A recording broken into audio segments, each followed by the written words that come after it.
இங்கே பாருங்கள், பாண்டிச்சேரி மாவட்டத்தில் கூட எவ்வளோ அழகாக நெல் சாகுபடி பண்ணியிருக்காங்க பாருங்கள். பார்க்கவே செம்ம அழகாக இருக்குது. அது ஒன்றும் இல்லை, நம்ம ஊர்லேயும் அழகாக தான் இருக்கும் பார்க்க.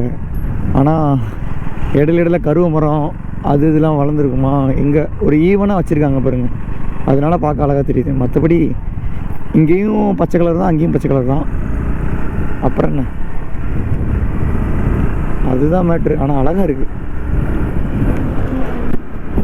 இன்னும் 45 கிலோமீட்டர்ஸ் மோர் பாண்டிச்சேரி ரீச் ஆகல. காரைக்கால்லேருந்தே பாண்டிச்சேரி வைப் ஆயிடுச்சு. அதாவது ஓப்பனாக கோயின் ஷாப் திறந்து வச்சுருக்காங்க. நம்ம ஊரில் ஷட்டர் போட்டு மூடி வச்சுருப்பாங்கள்ல, இங்கெல்லாம் ஓப்பனாக எல்லாருக்கும் தெரியுற மாதிரியே ஓப்பன் பண்ணி வச்சுருக்காங்க. அதுதான் கைஸ். சரி, ஓகே கைஸ், பாண்டிச்சேரி ரீச் ஆகிட்டு vlog கண்டினியூ பண்ணுறேன்.